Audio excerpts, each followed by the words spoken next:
Hello, good afternoon, everybody. This is Cass Payne of Marisco Fish. And Cass, it's so good to have you here with us today. And please tell us really in your own words about yourself and what you do, and more importantly, how long you've been doing it for. Well, I started roughly when I was about 14 years old in the industry up in North Devon, um, fishing on the little boats, hot boats, trawlers, some net boats. And then I was managing several companies, and then we did a lot of export to Spain, and then basically started about sort of 26, 27 years ago. Marisco Fish was established. Um, And then, first of all, when we first started, because of the finances, we was buying all the fish that nobody wanted, and we was sending them. Most of it was going all to Spain, France, Italy. We had a good market over there, quite a few good customer base. And then we started doing a little bit in the UK. Things of sort of, sorry, mobile's going. Things are, obviously with changes with the EU recently and all the COVID. We was on Sky News during COVID because a lot of the markets didn't know which way was going to go. There was a lot of the companies sort of closed for business, but we carried on, and that's where we sort of threw the website out there with the next day deliveries, because we're mainly wholesalers. That's what we are. Okay. So and then we sort of was doing the website about 3 months before COVID. Obviously, no one knew about this COVID thing. So we had a website in progress. It's like a work in progress. Yeah. We was doing it with this guy I know. COVID hit, so I said to him, just get it out there, let's get it live, and let's see how we get on. That's what we did. So we got it out there, and we was absolutely, it was absolutely crazy, And then because all the transport companies, they shut all the transport down, so we couldn't deliver up country. So we was doing all our own transport, and I was meeting. We've got friends up country. We was meeting refrigerated vehicles. We was meeting on the motorway services, and then we was transshipping the goods, and they was taking it up for us. So it worked out okay. Obviously we lost a lot of the contracts which we could have had. So basically, it wasn't good, but we got through. Yeah. And now, because I was going to ask you how COVID actually impacted your industry and your business as well. And now talk about post-COVID. What's happening now since we're coming through that, and how's that your business been impacted by that? Well, post-COVID, I would say since COVID, I think the whole definitely in the UK, I wouldn't know about the rest of the world, but I got the feeling, the vibes about the rest of the world is, I think it's in turmoil because of COVID. I think, this is my opinion, the worst thing they did was shut us down. I think a virus is a virus, which they've always been going for hundreds of thousands of years. I think we need to get an immune system to it, and I think we need to just get on with it. People vulnerable, what happens to the vulnerable and people that are of that age or are susceptible to problems. They need to be aware of that and obviously safeguard themselves. But locking everybody up, I didn't think was a good idea. And since then, it's hard to get people to actually work on site. People want to, you put a job in, especially for a secretary, and they want to work remotely. But, basically that's stopped. You need people in the office. You need people day to day, face to face, to talk. It's difficult to do this remotely. And I just think people have lost their will to work. I don't know. I don't know. I'm speaking personally from our own company, that we struggle to get staff. It's interesting to say that because, what we do, I talk to business leaders daily, and, some of it comes down to 3 points. One of the points is staff and getting the right staff in. into the premises, just like you pointed out. And I mean, apart from, I mean, those are challenges. I mean, I think for not just for the fish industry, but for all industries as well. But personally, for yourself, I mean, as a business leader, what would you say are some of the main challenges that you're facing now, and how are you trying to overcome them? The main challenges are utility bills. Okay. You know, you've seen them skyrocket. They've gone through the roof for every business. You know, restaurants, pubs, everybody is struggling in this sort of sector, especially anyone using gas and electric. You know, the government has failed, you know, hugely on helping out the businesses. Even the everyday people, you know, the normal households, people are struggling financially. You know, they haven't got the finances or the resources to keep paying these extortionate bills. That, you know, where did it come from? It's just absolutely, they're blaming this and blaming that, but basically the companies, they're not making millions, it's absolutely billions. So it's not like they're not, you know, they're struggling financially.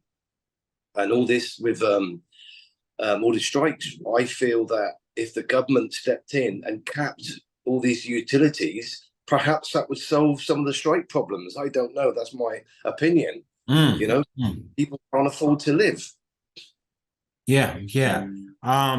And with that being said, you hit on points of, the cost of living, and like I said, the energy crisis. I mean, we have every crisis at the moment, so it's almost like a storm of them. And you're trying to overcome these, and doing that, how what have you learned about yourself, personally as a business leader, since you've been in business yourself and seeing the landscape change, so much over the last 10, 20 years? It's changed. A lot of it's changed. I think companies, these bigger companies have just got greedier. You go back 20, 30 years ago, when someone talked about a millionaire, it was like, wow. Now we're talking billions. It'll be, trillions. It's not that far off. So I don't know. I just feel that the way things are, the government, they don't sort of really help the public, the normal people in the streets, the normal working, because it is basically the workers of the country are the backbone of the country.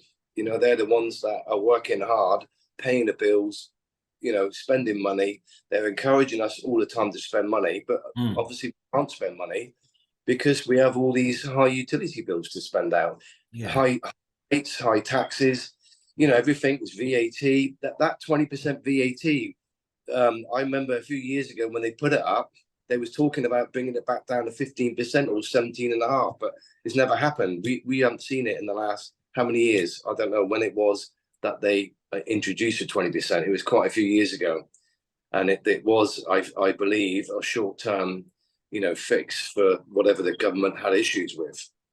And with that being said as well, Cass, I'll ask knowing what you know now, okay, and how things are at the moment there, and first when you started, if you had to start all over again, Cass, what would you do differently?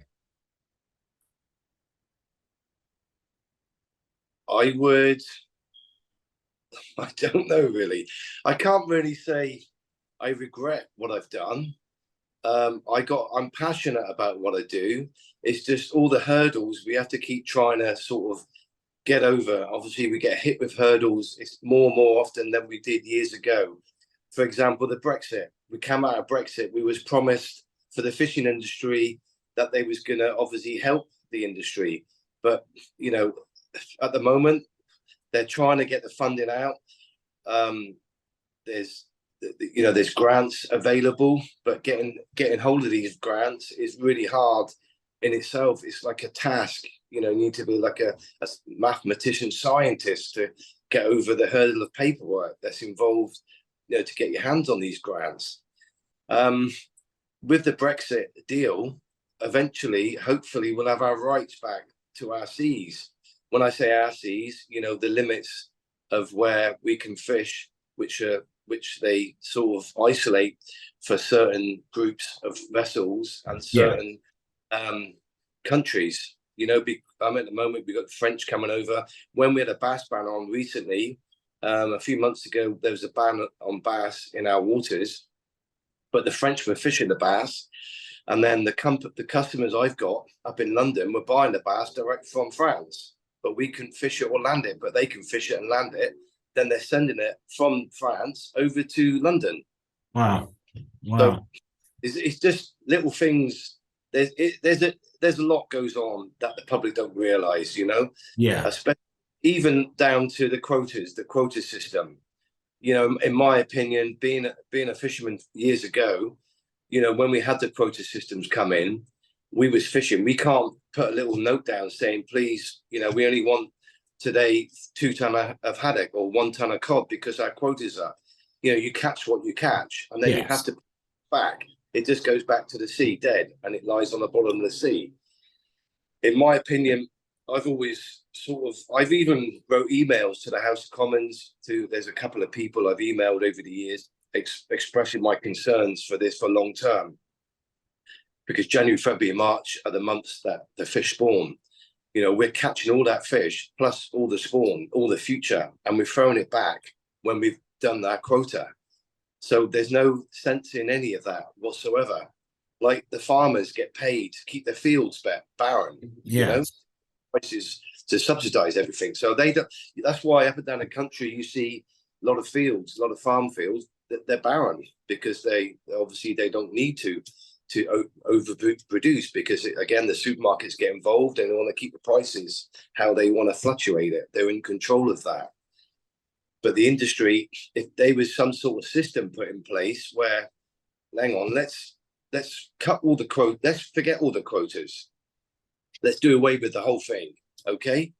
And let's do a system where 2 or 3 months of the year, when the fish are spawning, let the fishermen not fish, but give them a subsidy to survive.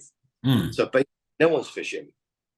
So they've got the chance then to spawn it. I mean, I spent years ago at cod pump. I don't know if you remember that. It was all over the news, the media. Yeah. But they readdressed that in a sensible way, that they stopped the fishing. They was helped financially, and they got the stocks replenished, and now there's plentiful. But we're going by. I was down on the quay years ago, and there was a guy come down from London, from DEFRA, and they sent him over to me, and he's just come out of college, and he's doing a survey.